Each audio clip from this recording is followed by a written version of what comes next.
কাদের কুদরত দারি বর কামাল, আন্তা রব্বি আন্তা হাসবি যুল জালাল।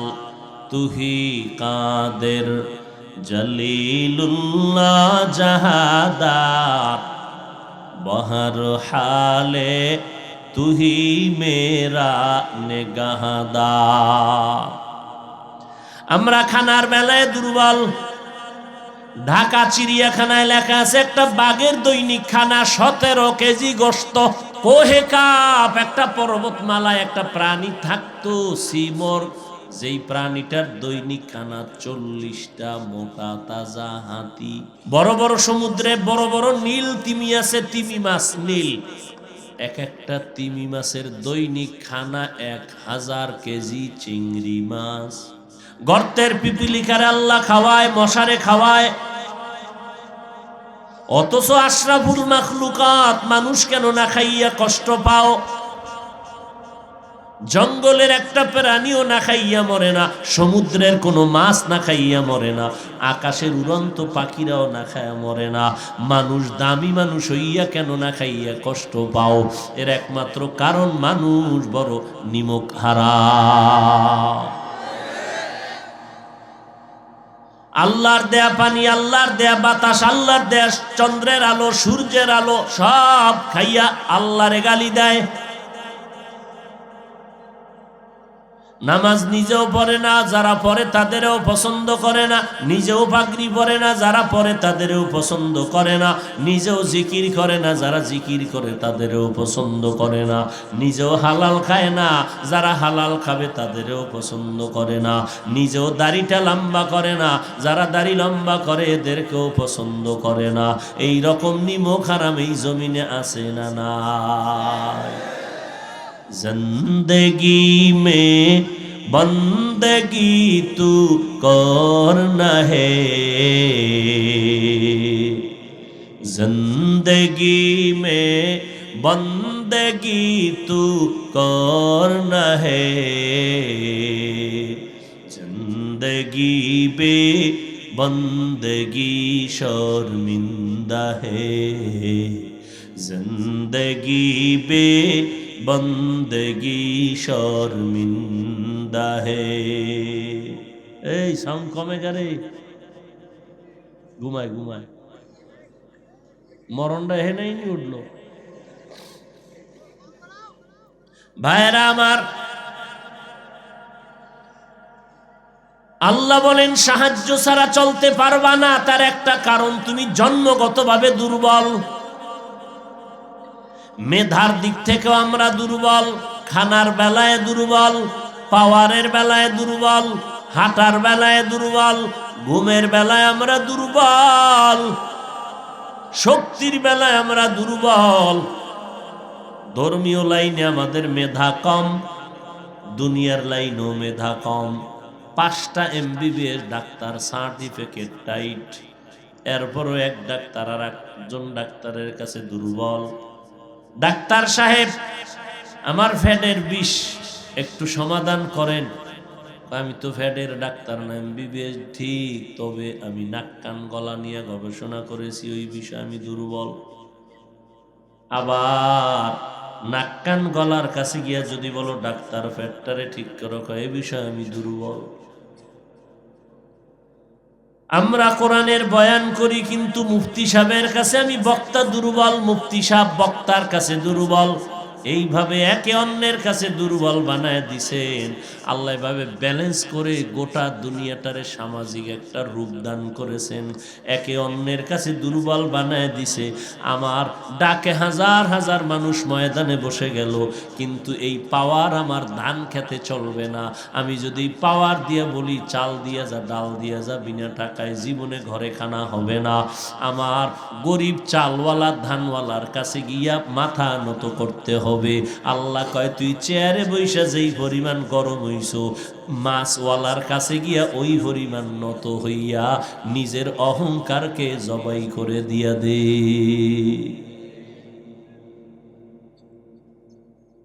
আমরা দুনিয়াতে একা চলতে পারবো না, অন্যের সাহায্য লাগবে। কেন? এক নাম্বার তার কারণ আমি জন্মগত দুর্বল। নাম্বার দুই, যেই দুনিয়াতে থাইকা আমি ন্যাক আমল করব, জান্নাতের পথে আগাবো, ওই দুনিয়া নামক গ্রহটাও দুর্বল, এ জমিনটা বড় নাপাক, যেদিকে চোখ খুলি সেদিকেই নাপাক, দুনিয়ার পরিবেশটা বড় নাপাক। মুসল্লি মসজিদে ঢুকছে ঠিক, তবে মদিনার সাথে কানেকশন নাই। বেঈমানের পা চাটা গোলাম হইয়া চুলগুলো কাটিয়া ইন্দুর আর বান্দর হয়ে গেছে। আল্লাহর ঘরে নামাজ পড়তে গিয়াও বান্দা আল্লাহরে চিনে না, নামাজের ভিতরেও দুনিয়া দুনিয়া জিকির আর ফিকির। তাহলে দুনিয়ার পরিবেশটা বড় নাপাক। এই ক্ষেত্রেও তো আমি দুর্বল, ন্যাক আমল কেমনে করি? 3 নাম্বার কারণ হলো আমার পেছনে তোমার পেছনে 3 শয়তান ধাক্কাইতেছে, জাহান্নামে ঢুকাইয়াই ছাড়বে।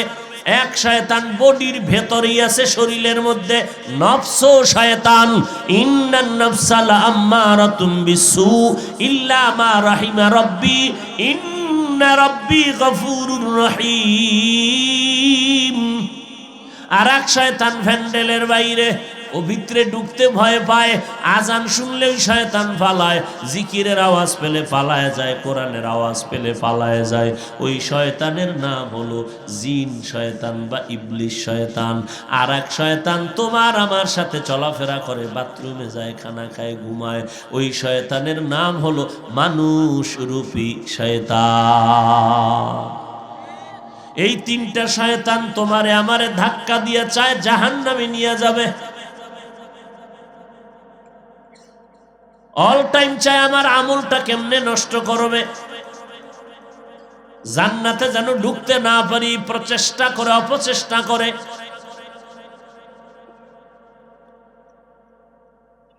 এই 3 শয়তান আমাকে পেছনে টানে, ওদিকে জমিনটা নাপাক, ওদিকে আমি দুর্বল। এমত অবস্থায় যদি অন্যের সাহায্য না নেই, আমি জান্নাতের পথে চলতে পারবো না। কেউ পারে নাই, সামনেও কেউ পারবে। সাহায্য যে নিব, অন্যের সাহায্য বলতে কার সাহায্য নিব যদি আপনাদের জিজ্ঞাসা করি, আপনারা 2 হাত 2 পা উঁচু করে বলবেন আল্লাহর থেকে নিব। না, আপনাদের দাবি মিথ্যা। যদি আল্লাহর থেকে সাহায্য নিতা, তাহলে 30 বছর আগেই জমিন থেকে সুদের কারবারিরা পালায় যাইত। অথচ ঘরে ঘরে সুদের কারবার আছে না নাই?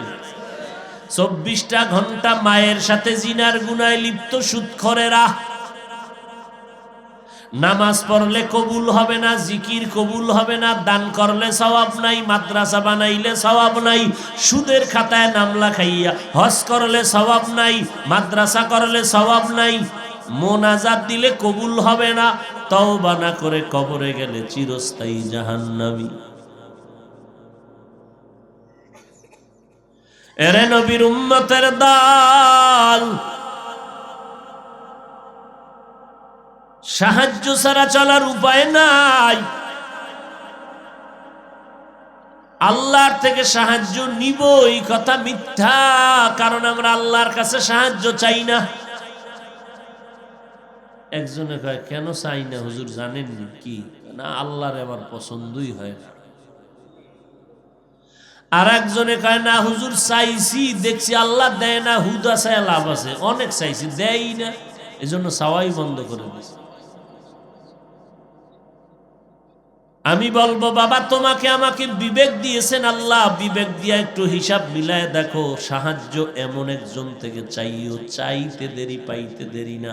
তবে যার থেকে চাইবা তার 3টা গুণ থাকা লাগবে, 3টা দুর্বলতা থাকা যাবে না, থাকলে জীবন যাবে, সাহায্য পাবা না। 1 নাম্বার দুর্বলতা, যার থেকে সাহায্য চাইবা দেখতে হবে তার কোনো পিছনে টান আসেনি। যদি পিছনে কেউ টানতে থাকে, তোমার চাওয়া পূরণ হবে না। এবার দুনিয়াতে খুঁজা দেখো, এমন একজন মানুষ আসেনি যার পেছনে টান নাই। আমার সন্তান আমারে পেছনে টানে, মা টানে, বাবায় টানে, ভাই টানে, সবাই টানে, দেও দেও দেও দেও, দিয়া দিয়া দিয়া গরিব হইছি, এরপরও শান্তি নেই, দোয়া নাই কারো। না, মনের মতো ভাই না। তাহলে পিছনে টান নাই এমন কোন পৃথিবীতে মানুষ নেই। দ্বিতীয় দুর্বলতা, যার কোনো অভাব নাই।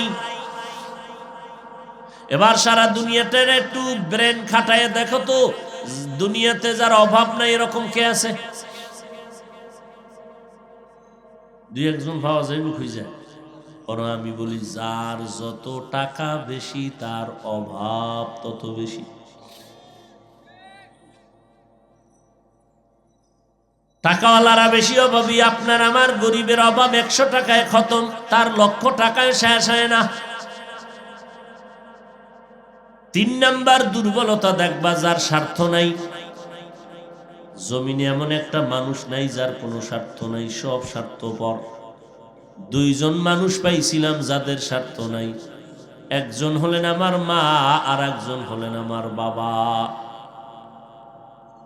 কিন্তু বাংলাদেশ প্রমাণ করে দিল, ওই মা বাবাও স্বার্থ ছাড়া কিছু বোঝে না। মা বাবায় স্বার্থের টানে সন্তানের বিরুদ্ধে মামলা দিছে থানায়। কত মা সন্তানের জবাই করে, কত বাবা সন্তান মাইয়ারে। ওই কয়েকদিন আগেও শোনা গেল, মেয়েটারে নিজের স্ত্রী রূপে গ্রহণ করিয়া অন্যায়ভাবে অত্যাচার করেছে নিজের মেয়েকে বাবায়। এই কয়েকদিন আগের খবর শুনছি, আগে তো আছে। এই উডোকাতরায় সমস্যা। ওই যে শুরুতে বলছি, বদনসিব বয়ান শুনবে, 5 মিনিট ধৈর্য ধরে মোনাজাতটা দেওয়ার ভাগ্য হবে না। ভাইরা আমার,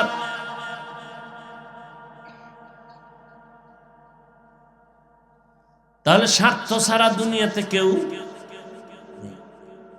সব স্বার্থপর। আমি হুজুরও স্বার্থ, আপনিও স্বার্থপর। কি মাঝে মাঝে বলি, পিসাবের মুরিদ, তাবলিগওয়ালা, ভিআইপি প্যাকেজের হাজি, এগো ইমানের পাওয়ার টের পাওয়া যায় মাইয়া ভোলার বিয়ার সময়। জিকিরের পাওয়ার কত, তাবলিগের পাওয়ার কত, হজের পাওয়ার কত। তলে তলে কিচ্ছু চাই না, ওদিক দিয়ে যৌতুক ক্লিয়ার হয়ে গেছে। গায়ে হলুদ, ধুমধাম, 5 তলা বিল্ডিং কাঁপতেছে রাত 12টার পর। ইমাম সাহেব কয়, কিও হাজি সাহেব, আওয়াজ আসতেছে, ঘুম নষ্ট, কি ব্যাপার? কয়, হুজুর আপনি কি দাওয়াত পান নাই? আমার ছাদের ভিতরে গায়ে হলুদের নাচ গান চলে। আপনি কেন নিচে? কয়, না ফোলাফানে কি করে, এটা হইনা লাভ নাই, আমি তসবি টানতেছি রাস্তায় রাস্তায় রাস্তায়। হাজি, ভিআইপি প্যাকেজের হাজি, আলহাজ না করলে চান্দি গরম হয়ে যায়। এবারে টাকা দিয়ে অস্কর, তুই হাজি হবি না মানি? বুঝেন কেমন হজ কবুলিস। আর এই মক্কায় যাইয়া বাইতুল্লাহ দেখবে, কানবে, দোয়া কবুল। হ্যাঁ নাকি, ওই যে গজব একটা লগে লই গেছে, মানুষের দেখা, এই টের পাইছেন নি আমি হজরে আসদের সিফাই বয়ে রয়েছি। ও বেহায়া, বেলাজা, নির্লজ্জ, বিনা কারণে ছবি তোলা হারাম। মদিনার নবীর রওজায় গিয়া নবীর হাদিসটা শুনছে, এরপর হ্যাঁ গিয়াও লাইভ দেখ, আমি নবীর লগে কথা বলতেছি। এই হাজি আইয়া দরবেশ হয়ে যাইবে, এত সোজা? ওয়ামান ইউআজ্জিম শাআইরাল্লাহ ফাইন্নাহা মিন তাকওয়াল কুলুব।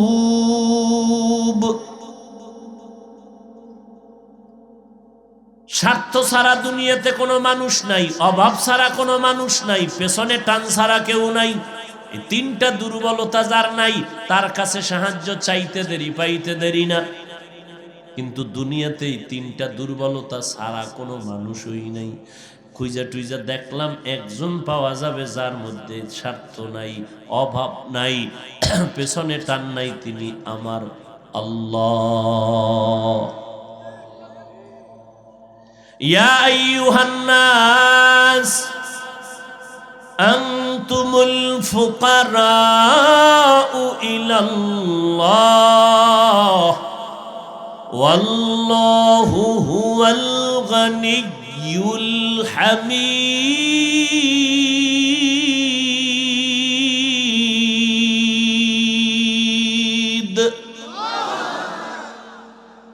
ও ফকিরের দলেরা, আমি আল্লাহ ছাড়া ধনী আর কেউ নাই।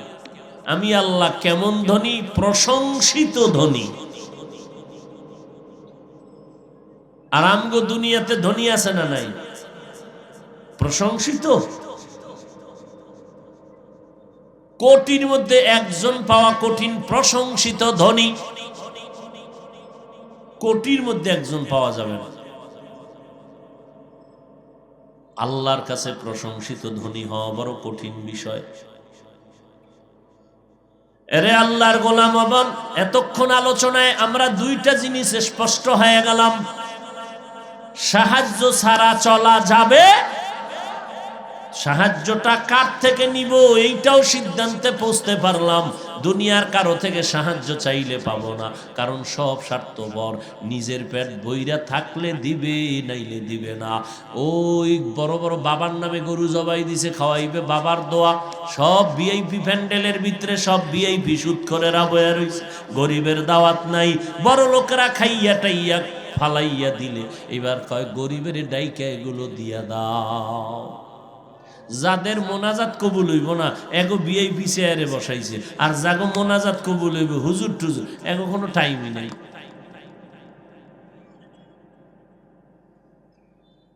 তাহলে সিদ্ধান্তে পৌঁছতে পারলাম তিনটা দুর্বলতা নাই কার? জোরে বলেন। তাহলে এবার সাহায্য চাবো কার কাছে? হ্যাঁ, বাকি আর এক সিদ্ধান্ত রয়েছে, কেমনে চাবো? চেয়ারম্যান সাহেবের থেকে আমার সাহায্য লাগবে।